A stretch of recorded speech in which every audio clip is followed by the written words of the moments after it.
চারটা ভয়ঙ্কর পরীক্ষা নিলেন, চারটাতে পাস। পরীক্ষা নাম্বার 5, আল্লাহ বললেন ইব্রাহিম বয়স কত? সাইয়েদনা ইব্রাহিম বললেন 80 বছর। আল্লাহ বললেন নিজ হাতে নিজের সুন্নাতে খাতনা সেরে দাও। সহিহ বুখারীর বর্ণনা, ইখতাতানা সাইয়েদনা ইব্রাহিম আলাইহিস সালাম ওয়া হুয়া ইবনু 80 সানা বিল কদুম। বুখারীর বর্ণনা, 80 বছর বয়সে কুঠার দিয়ে লজ্জাস্থানের সামনের চামড়াটা কেটে নিজ হাতে নিজের সুন্নাতে খাতনা সেরেছেন। এমনি এমনি আল্লাহর প্রিয় হন নাই, এমনি এমনি গোটা বিশ্বের মানুষদের লিডার হন নাই। পরীক্ষার পর পরীক্ষা দিয়ে তিনি আল্লাহর সম্মানের চেয়ারে আসীন হয়েছেন। চিল্লায় বলেন ঠিক কিনা? এজন্য আল্লাহ বললেন ওয়াইয বিতালা ইব্রাহিম রাব্বুহু বিকালিমাতিন ফাআতাম্মাহুন্না ক্বালা ইন্নী জাঈলুকা লিন-নাসি ইমামা। ও নবী, স্মরণ করুন সেই সময়ের কথা যখন আমি আমার খলিল ইব্রাহিমকে অনেকগুলো পরীক্ষা নিয়েছিলাম, আর প্রতিটি পরীক্ষায় আমার খলিল সফলতার সাথে উত্তীর্ণ হয়েছিল। ফলাফল স্বরূপ আমি ইব্রাহিমকে জানিয়ে দিলাম, যাও ইব্রাহিম, গোটা বিশ্বের মানুষের জন্য তোমার নেতা বানাইয়া দিলাম। তিনি আমাদের নেতা, leader of the all human being on earth. পৃথিবীতে যারা আছে সবার নেতা। চিল্লা এখন ঠিক কিনা? এত বরকতের মানুষ, এত বরকতের ফ্যামিলি, ওনার ফ্যামিলি যেখানে তাকিয়েছে ওইখানে বরকত, যেখানে পা লেগেছে ওইটা বরকত। যেই মাটিতে হাত দিয়েছে মাটিটারে সোনা বানিয়ে দিয়েছে কে? আল্লাহ। সাইয়েদনা ইব্রাহিমের পা লেগেছিল একটা পাথরে, ওই পাথরটারে মুসল্লা বানিয়ে দিল কে? আল্লাহ। ওয়াত্তাখিযু মিন মাকামি ইব্রাহিমা মুসাল্লা।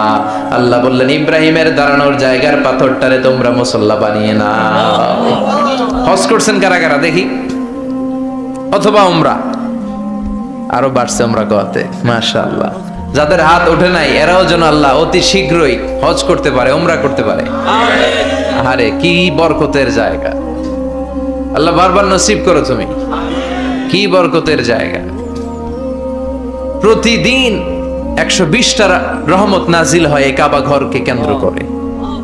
সিত্তুন আলী তাইফিন, 60টা রহমত যারা খালি তাওয়াফ করে। এই তাওয়াফের ইবাদতটা ওই জায়গা ছাড়া পৃথিবীর কোথাও করা যায়? কথা বলেন। এজন্য 60টা রহমত যারা তাইফিন তাওয়াফ করে, আর 40 লিল মুসাল্লিন, আর 40টা রহমত যারা কাবা ঘরে নামাজ পড়ে। 40 আর 60 100, বাকি রইল কয়টা? ওয়াল 20 লিন নাযিরিনা ইলাল কাবা। বাকি 20টা যারা তাওয়াফও করে না, সালাতও পড়ে না, খালি কাবা ঘরের দিকে তাকায় থাকে। কাবা ঘরের দিকে ফেল ফেল করে তাকায় থাকলো, আমলনামায় 20টা রহমত নাজিল করে কে? আল্লাহ। এত বরকতের ফ্যামিলি। সাইয়েদনা ইব্রাহিম সন্তান হলো ইসমাইল, স্ত্রীর নাম হাজার। 3 জনের ফ্যামিলি। চিল্লায় বলেন কয়জন? এই 3 জনের ফ্যামিলির এত বরকত, যেই জায়গায় হাত লেগেছে জায়গাটারে বরকতময় করেছে কে? আল্লাহ। যেখানে পা লেগেছে বরকত দিয়ে ভরে দিয়েছে কে? সাইয়েদনা ইব্রাহিম রাজমিস্ত্রিগিরি যখন করতেছিলেন, বানাতে বানাতে আর নাগাল পায় না। আল্লাহ বলে এই পাথরটার উপরে দাঁড়াও। উনি দাঁড়ালেন। এবার যতটুকু উপরে ওঠা লাগে পাথরটা অটোমেটিক্যালি উপরে উঠে যায়, যতটুকু নামা লাগে অটোমেটিক্যালি নিচে নেমে যায়। পৃথিবীর কোন পাথরে আপনি ইচ্ছা মতো লাথি মারলে এখানে পায়ের দাগ পড়বে না। সাইয়েদনা ইব্রাহিম ওখানে দাঁড়ানোর সাথে সাথে উনার ফুটপ্রিন্ট পাথরের মধ্যে লেগে যায়। কাবা ঘরের পাশে গোটা বিশ্বের মানুষের কাছে চিরম্লান করার জন্য, চিরস্মরণীয় করে রাখার জন্য কাবা ঘরের পাশে আল্লাহ এই পাথরটার স্থান দিয়েছেন। মাকাম ইব্রাহিম। বিশ্বনবী তাওয়াফ করার পরেই ওই জায়গায় 2 রাকাত নামাজ পড়তেন। আপনারাও যারা হজ উমরা করবেন, তাওয়াফ করার পরেই মাকাম ইব্রাহিমে 2 রাকাত সালাত পড়া সুন্নাত। তার মানে পা লাগছে, ওইটা হয়ে গেছে আমগো মুসাল্লা। সাইয়েদনা ইব্রাহিমের পা যেখানে লাগছে ওইটা আমাদের কি? সুবহানাল্লাহ কইবেন না? আর ওনার ছেলের পা যে জায়গায় লাগছে ওটা হয়ে গেছে জমজমের কুয়া। ছোট্ট বাচ্চা ইসমাইলকে রেখে দিয়ে আমরা যারে বলি বিবি হাজেরা, আসলে হাদিসের ভাষায় হাজার, তিনি সাফা পাহাড় থেকে মারওয়া পাহাড়ে দিলেন দৌড়।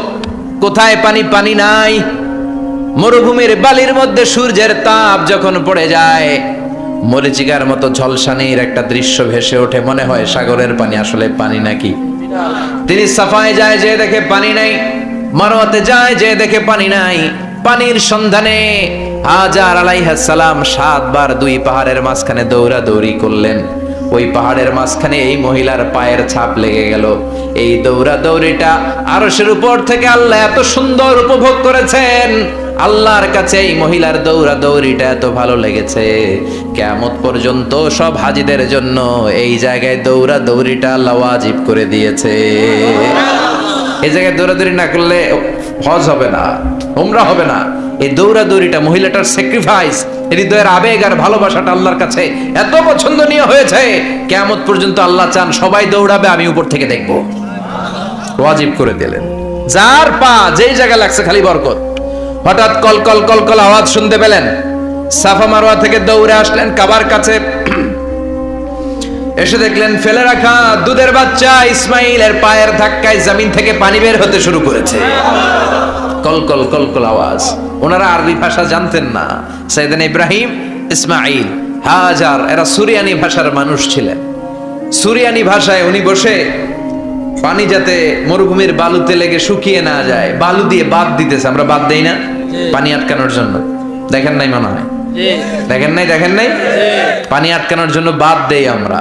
হাজার এসে বালু দিয়ে বাদ দিতেছে নিজে নিজে, আর নিজের সুরিয়ানি ভাষায় বলতেছে জাম জাম, মানে থাম থাম, পানি যাইস না তুই।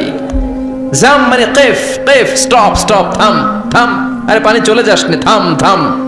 ওনার মুখ নিঃসৃত এই ঝাম ঝাম শব্দ দুইটা আল্লাহ এত পছন্দ হয়েছে, কিয়ামত পর্যন্ত আল্লাহ এই কুয়ার নাম ঝমঝমের কুয়া করে দিয়েছে। বরকত আর বরকত। ছেলেকে মিনার প্রান্তরে রেখে জবাইয়ের দৃশ্যটা আল্লাহর ভালো লেগেছে। কিয়ামত পর্যন্ত ঈদুল আজহাতে সবাই আমরা প্রাণী শুইয়ে এরকম জবাই করব, এটা আল্লাহ ওয়াজিব করে দিয়েছে। সুবহানাল্লাহ। তার মানে এমন ফ্যামিলি খালি বরকত আর বরকত। আর আল্লাহ বললেন এই ফ্যামিলিতে আমি কিতাবও দিয়েছি, নবুয়তও দিয়েছি। ওয়াজআলনা ফি যুররিয়াতিহিন নুবুওয়াতা ওয়াল কিতাব। সাইয়েদনা ইব্রাহিমের ফ্যামিলির ভেতরে আমি নবুয়ত দিয়েছি, কিতাব দিয়েছি।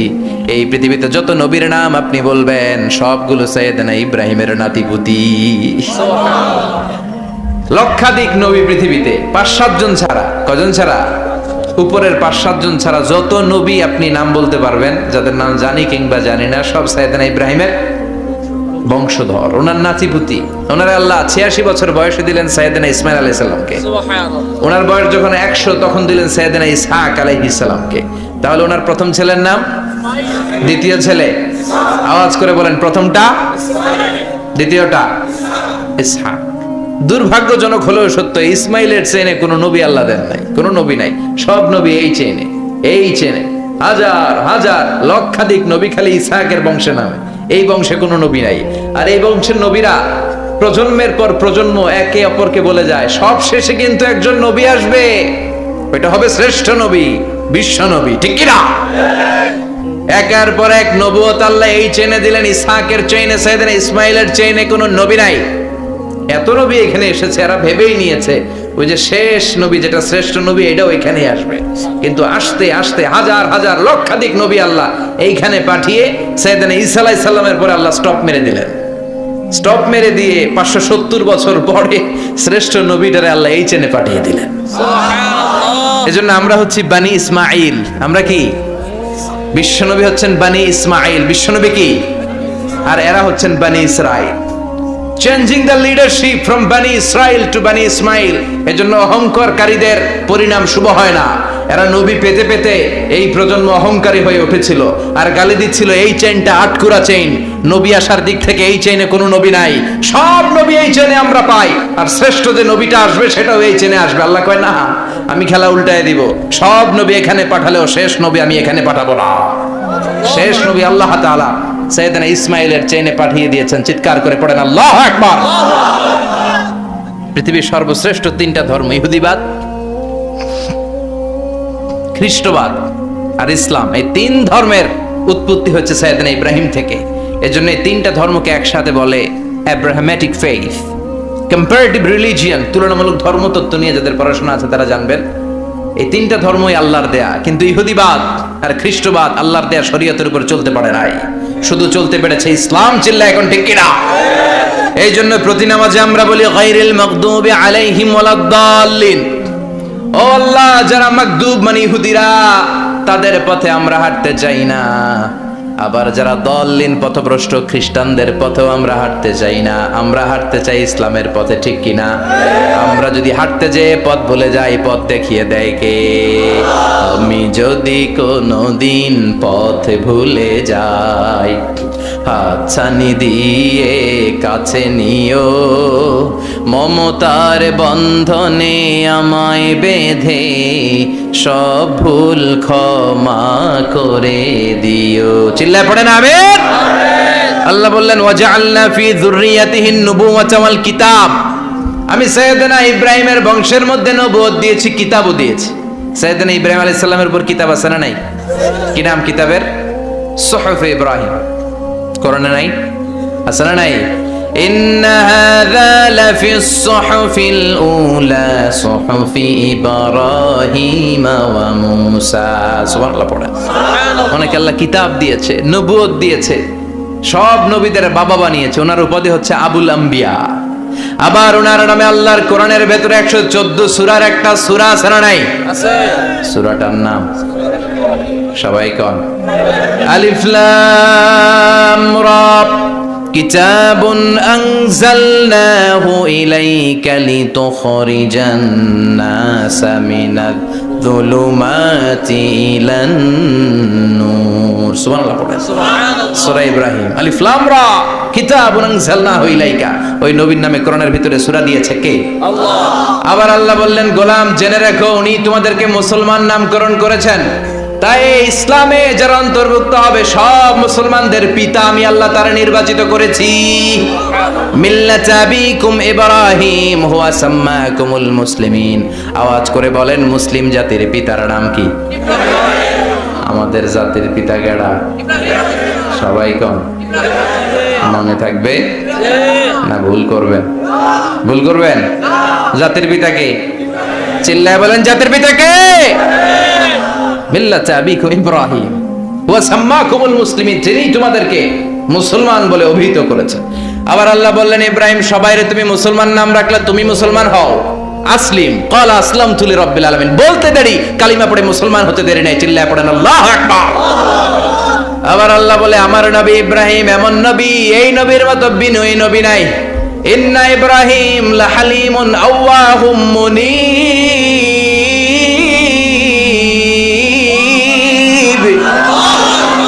ইন্না ইব্রাহিম লাহালিম আওয়াহ মুনীব।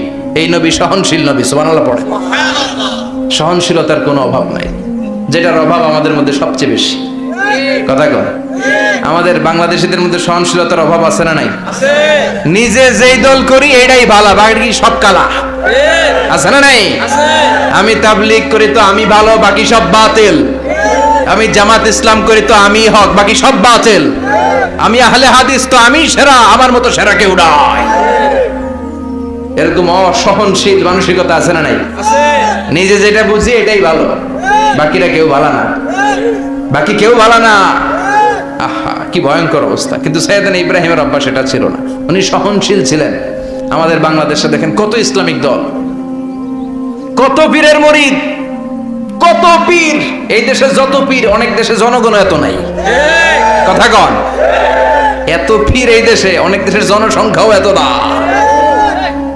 এক ইসলাম, এক কোরআন, এক নবী, তারপরে গুতাগুতি আছে না নাই? আছে। কেউ কাউরে দেখতে পারে না, ঠেলাঠেলি। হ্যাঁ এ কাফের, তুই কাফের, তোর নানা কাফের, তোর 14 গোষ্ঠী কাফের, তোর পিসাব কাফের। আছে না নাই? আছে। কয় আমার পিসাব কাফের হইলে তোর পিসাবের 14 গোষ্ঠী কাফের। ওই কাফের মরলে যেখানে কবর দেয়া হবে ওই কবরের উপরে যে ঘাস উঠবে, ওই ঘাস যে গরু খাবে, ওই গরুর দুধ যে খাবে ওইটাও কাফের। কথা কন আছে না নাই? কেউ কারো ভালো সহ্য করতে পারে না। একজন বলছিল ভাই এই বাংলাদেশের জাতীয় খেলা হাডুডু হইলো কেন? আমাদের জাতীয় খেলার নাম কথা কন দেখছেন, একটা সামনে যাইতে চাইলে বাকি সবাই ঠ্যাং ধরে নিচের দিকে নামে। আছে না নাই? সামনে যেতেই দিবে না, ভালো কাজ করতেই দিবে না, কারো ভালোটা কেউ সহ্য করে না। উপরের দিকে উঠতে চাইলে ঠ্যাং ধরে ওইটারে নামায়। এজন্য আমাদের জাতীয় খেলা হাডুডু। কথা বলেন। আল্লাহ বললেন সাইয়েদনা ইব্রাহিমের চরিত্র কিন্তু এমন ছিল না। ইন্না ইব্রাহিম আলা হালিমুন আওয়াহুম মুনীব। আমার ইব্রাহিম ছিল সহনশীল। আল্লাহু আকবার। আমাদের বাংলাদেশীদের এখন সবচেয়ে বেশি দরকার এটা, সহনশীলতা। আমরা অযাচিত মন্তব্য করতে দ্বিধাবোধ করি না, কমেন্টস করতে দ্বিধাবোধ করি না, ফেসবুকে ইউটিউবে কমেন্টস আছে না নাই? কার ব্যাপারে তুমি কমেন্টস করো, কি বিষয়ে কমেন্টস করো, ওই বিষয়ে আদৌ তোমার ধারণা আছে কিনা, পড়াশোনা আছে কিনা, তুমি ওইটাতে স্পেশালিস্ট কিনা, কোনো ধারণা, ইচ্ছে মতো কমেন্ট আছে না নাই? ইচ্ছে মতো মন্তব্য, একে অপরের প্রতি হিংসা, কোনো ভালোবাসা নাই, মহব্বত নাই। এক নবীর উম্মত, এক লা ইলাহার পতাকার তলে আমরা দাঁড়িয়ে, চিল্লায় বলেন ঠিক কিনা? তারপরে গুতাগুতি, কিলাকিলি, কেউ কাউরে দেখতে পারে না। আল্লাহ তুমি হেফাজত করো, আমাদের মধ্যে তুমি ঐক্য তৈরি করে দাও, হিংসা জিঘাংসা তুমি হৃদয় থেকে দূর করে দাও। আবার আল্লাহ বললেন ইন্না ইব্রাহিম কানা উম্মাতান ওয়াহিদা, আমার খলিল ইব্রাহিম শুধু সহনশীল নয়, আমার খলিল ইব্রাহিম একাই একটা উম্মত। এটা একটা কথা হইলো, একা একটা উম্মত হইতে পারে? আমরা সবাই উম্মত, কোটি কোটি মানুষ, ফলে বিশ্ব নবীর উম্মত, উম্মতে মুহাম্মাদে, ঠিক কিনা? একজন কি একটা উম্মত হইতে পারে? আল্লাহ বলেন ইব্রাহিম এমন নবী, একাই একটা উম্মত।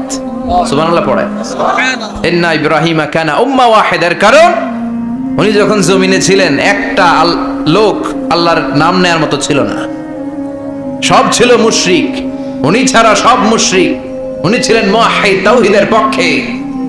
উনি ছাড়া পৃথিবীতে তখন যারা ছিল সব ছিল তাওহীদের বিপক্ষে, মানে মুশরিক। আল্লাহ বুঝাতে চাইলেন পুরো মুশরিক গোষ্ঠী একটা উম্মত, আমার ইব্রাহিম খলিল একাই আরেক উম্মত। ইন্না ইব্রাহিম কানা উম্মাতান ওয়াহিদা, সাইয়েদনা ইব্রাহিমের সময়কালে মুসলমান বলতে কেউ ছিল না, উনি একা ছাড়া।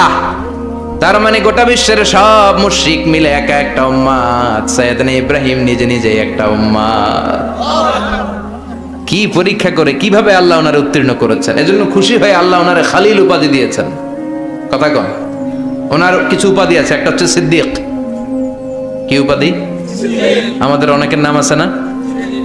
এদিকে আছে সিদ্দিক নামে কেউ? মাশাআল্লাহ আছে তো। সিদ্দিক মানে কি জানেন? হ্যাঁ, কথা কন। সত্যবাদী, শুধু সত্যবাদী না, সত্য প্রকাশে, সত্য গ্রহণে, সত্যের ব্যাপারে আপোষহীন, কোনো আপোষ করে না। চিল্লা এখন ঠিক কিনা? বিশ্বনবী মেরাজে গেলেন, মেরাজ থেকে ফিরে আসলেন, বিশ্বনবী বর্ণনা করলেন আমি বাইতুল মাকদাস দেখেছি মাঝরাতে, লক্ষাধিক নবীকে নিয়ে নামাজের ইমামতি করেছি, 7 আকাশ দেখেছি, আল্লাহর আরশ দেখেছি, আল্লাহর সাথে কথা বলেছি।